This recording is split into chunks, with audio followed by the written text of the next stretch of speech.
hole or something like that to a bar, a lounge, a club or something like that, and we'd hang out. And there was this one dude from his crew, it was like 7 or 8 of them, that always was around with us on the weekend that really was very quiet, shy, didn't say a lot at all. Never really said anything at all. He was real quiet, like one of them type dudes. So this particular weekend, and you're listening to the Doug Stewart Show, this particular weekend we go out to a bar, and we're in there grooving, doing our little jig and whatnot, and then these other cats walk in a group, 4 or 5 dudes, and instantly the tension, you could cut the tension with a knife. The guys I was hanging out with evidently had some type of long-standing beef with these other guys, okay? And so at some point they saw each other, and the guys I was with, one of the dudes gave out like the little signal, hootie-hoo, hootie-hoo. Hootie-hoo? Hootie-hoo? What does hootie-hoo mean? So that was their little signal to come together. And they came together, and they all walked outside. So I'm with them, so I followed them outside. And they walk outside real quickly. They get outside. They come together, and they was like, yo, that's them cats from so-and-so street. That's them cats from so-and-so street we had that beef with a while back. And I'm looking at this. I'm observing all of this. This is very interesting to me. And instantly, out of nowhere, the guy that I just told you about that was very, very quiet stands up and screams out, where the gun at? I'll do the deed.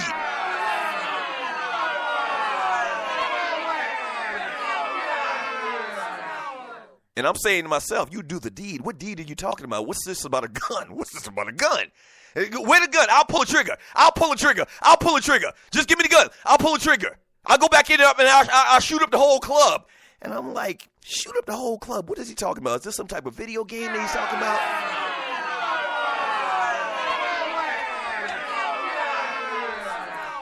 Yeah, the quietest cat in the group was volunteering to go back in and shoot up the entire club, in particular the guys that they had the beef with from a while ago. All right, very quiet. You never really heard anything from him.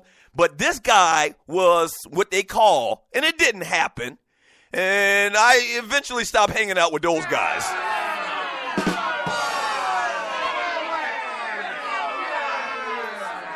So they talked him off the ledge, and it didn't happen, and I stopped hanging out with those guys. But the moral of the story, and you're listening to the Doug Stewart Show, is this guy, even though he didn't make a lot of noise, he didn't have a lot of fanfare, this guy was a real killer. Which brings me to the moral of the story. Kyrie Irving is a real killer. You like that? That's a true story. That's right. Kyrie Irving is a real killer. And I've been saying this for a couple of years. He ain't no play killer.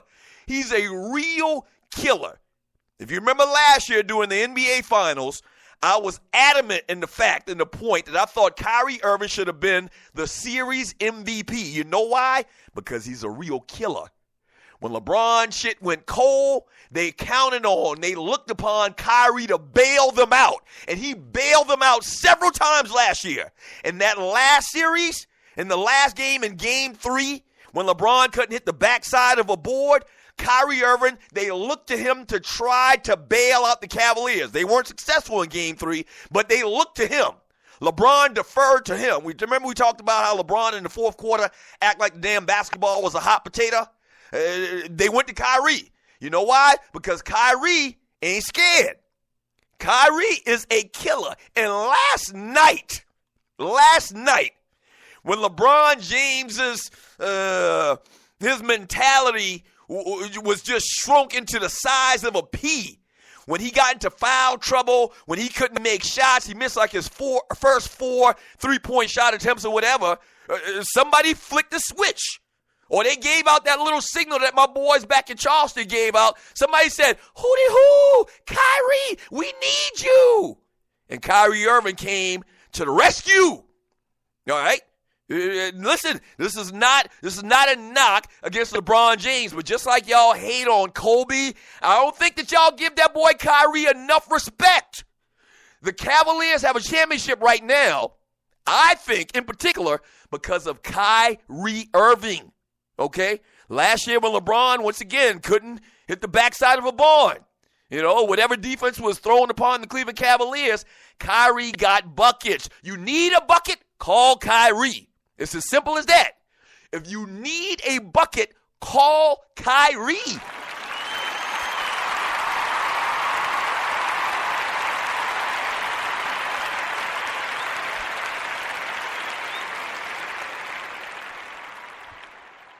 Kyrie Irving is a bad boy, man. I mean, there's no other way to say it. This kind of reminds me a little bit, and you're listening to the Doug Stewart Show. Now, remember, before LeBron came back to Cleveland, the Cleveland Cavaliers had made him the number one pick in the draft. Talking about Kyrie Irving, they had already made him the number one pick in the draft. They had already given him, I think, his second contract where he had got over $100 million. So this guy's a franchise player, and it kind of lightweight, and you're listening to the Doug Stewart Show, it kind of lightweight reminds me of Kevin Durant and Russell Westbrook, where for many years, a lot of y'all scolded Russell Westbrook. He's a ball hog, this, that, and the other. And I said this yesterday. That scenario, Russell Westbrook knew in his heart of hearts that he was a dynamic, generational type player. So a lot of times when he felt like he could do and get the job done, he had to defer based on what the fans thought and what the organizations felt. And once again, it's not. This is a very good comparison because it's not like Kevin Durant ain't that dude, and it's not like LeBron James ain't that dude. But Westbrook was a killer too, playing with Kevin Durant in Oklahoma City. Kyrie Irving is a killer as well, playing with LeBron, and he has to defer to LeBron because LeBron's one of the top 5 players of all times. But my point to you in telling you all of this and reminding you of all of these things is Kyrie Irving is a killer himself, okay? He's unstoppable.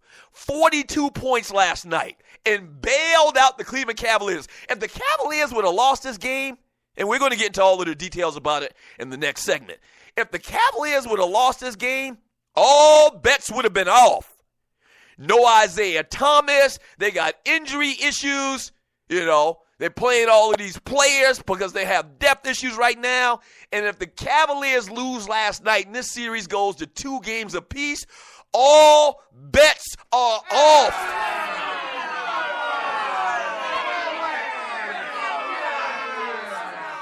Yeah. Just like I told y'all, man, respect Vino. I think y'all need to respect Kyrie Irving. I think y'all need to respect Uncle Drew. It's as simple as that. What are your thoughts? 404-382-0338.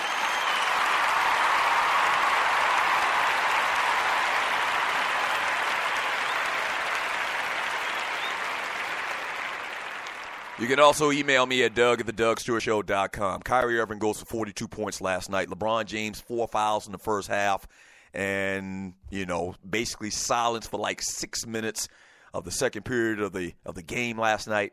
And Kyrie Irving just goes ham. And this is a frequent thing. This isn't like an aberration or anything like that. When they look to score, when they need a bucket, all right? And I'm going to go here. I'm going to go here, and I don't want to start this up today with y'all now, all right? I'm just making a point here. I talked yesterday at length about the disrespect to Kobe. And I've always said, in the last 40 years, the closest thing to Michael Jordan is Kobe Bryant. LeBron's a fantastic player, but I can't put him ahead of Kobe Bryant right now. Can you ever imagine, do you ever remember, not just imagine, do you ever remember a circumstance, and this happened a couple times in the last couple of games, do you ever remember a circumstance when Michael Jordan was playing for the Chicago Bulls, where when they needed a bucket, they looked at somebody else? They looked at Scotty, or they looked at Steve Kerr or whatever? Yeah, Michael Jordan, he'd control the ball, and every once in a while he'd pass the ball to a wide-open Steve Kerr or Scott Paxson or whatever set shooter they had to make a basket. No, but Michael Jordan controlled the tempo. He controlled the offense. He had the first option. He may have passed the ball to somebody else, but he had the first option. There was never a discussion about that. Never. Same thing with the Bean. Same thing with the Mamba. You think when it came to clutch time and the Lakers needed a basket, do you think that they would set up a play and that they would try to make room and clear out space for anybody on that team other than Kobe Bryant? Huh? That's happened a couple of times in the last couple of games with your boy LeBron James. Now, wait a minute. Wait.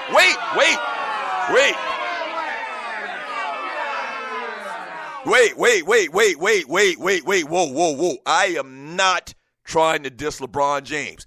What I just said is a fact, though.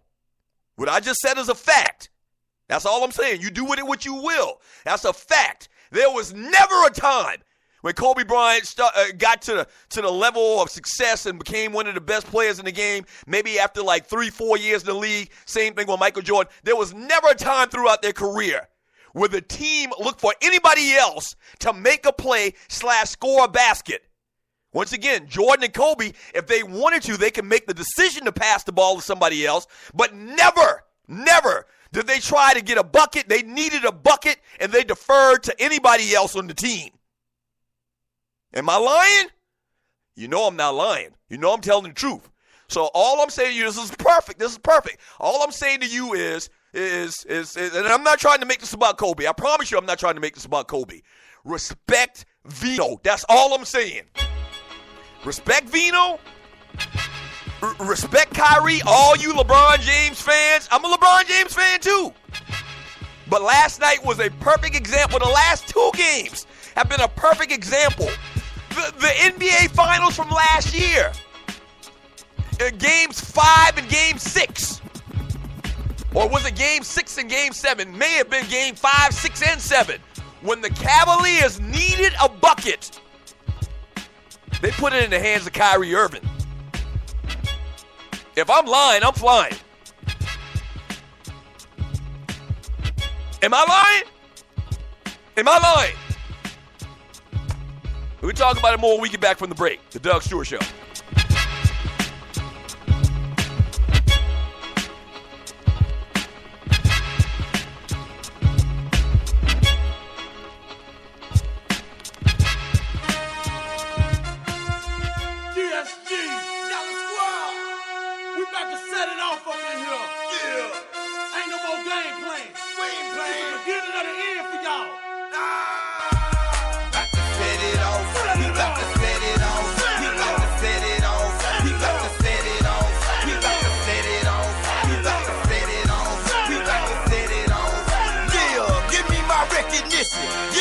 Crown back.